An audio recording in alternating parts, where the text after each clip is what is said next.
Former South African skipper, current captain of the Royal Challengers Bangalore, presently playing at the Abu Dhabi T10 League. Thank you so much, Faf du Plessis, for taking the time out to join us here. Thank you so much for having me. Okay, so from T20, now it's getting shorter and shorter. It's T10. Tell me how much fun you're having playing this league. Yeah, it's been great. I think for me, most importantly, I had some elbow surgery about 3 months ago. So really just saw the T10 this year as an opportunity to come back into cricket, but not too hectic in terms of amount of balls that you hit. That's generally the comeback around arms. We always want to hit a lot of balls in practice.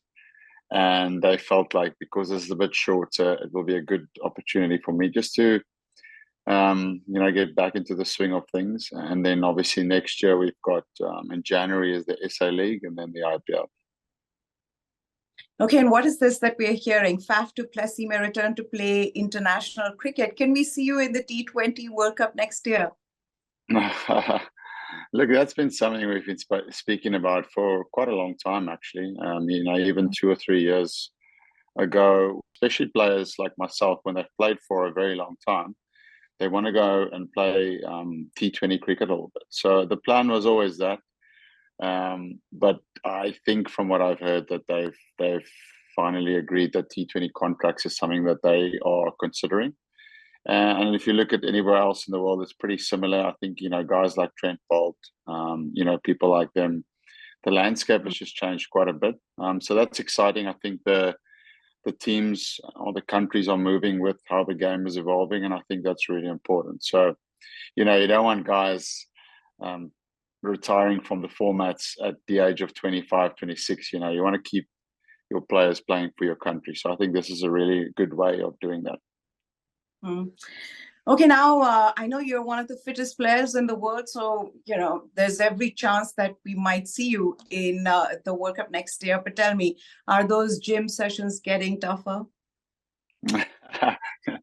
Not really. I think it's more around what you want to achieve. I'm always someone that needs something to motivate me.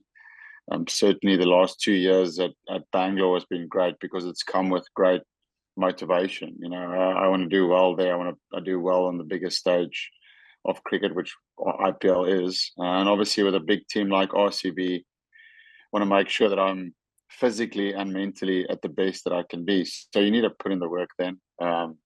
Training definitely changes the older you get. I remember when I was younger, I didn't have to focus too much on all the high sprint work stuff. But definitely when your body gets older, you need to make sure that the training changes. So right now, to make sure that my body feels strong, I need to do a lot more high-speed running stuff, just so those legs feel like they can keep moving.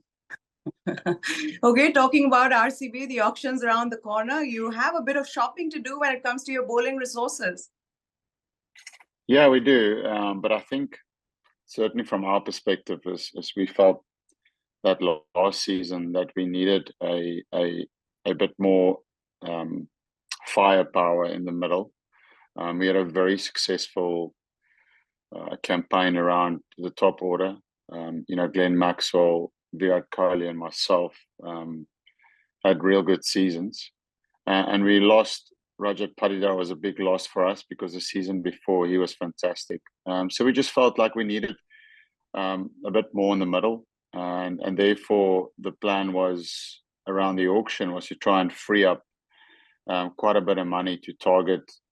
Obviously fast bowlers is always one thing where team targets to go, but we also wanted to go to an all-rounder in that middle order, someone that can bat 5 and be a good bowling option as well. So yeah, we were prepared to go in with a lot of money into the auction, but then almost like a star just fell from the sky onto our laps. It felt like it. Obviously the trade with Cameron Green, and he was probably the high priority for RCB in terms of that guy that can bat at 5, but also is a very, very good bowler.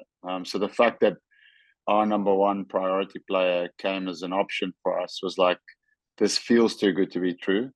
But obviously people would say like it's a lot of money and stuff like that, but it's more around, are you trying to make your team stronger in terms of the areas where you feel you could have been a little bit better? So that was one of the areas where we felt we needed to improve. And I felt now leading into the auction, that's one less headache that we have, hoping that you get someone, because auctions are so unpredictable. You're not sure what you're going to get. So we're very happy with that. I think he's a great player. He's still very young. So, I mean, I think people also forget, for me, a big thing with someone like him is that next year it's the end of the cycle, you know, and to have a talent like that, to be able to retain him for the next 3 years is huge for a franchise like RCB. So I think, yeah, we were very happy with that.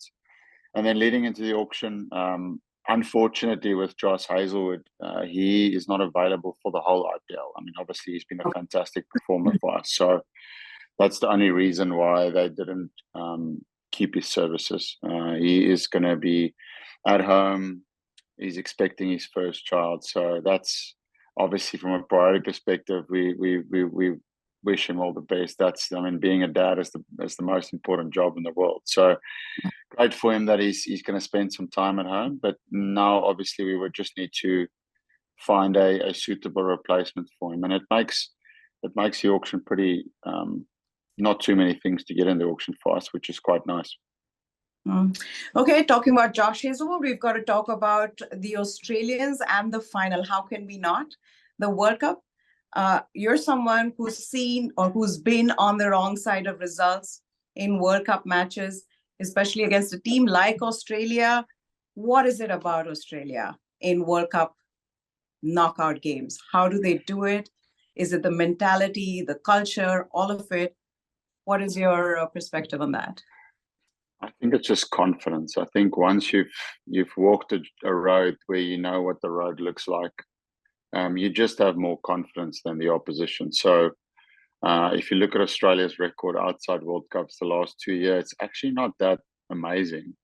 But when they get to the World Cup, you can just see the way they speak, in press conferences, the way they carry themselves around. You know what?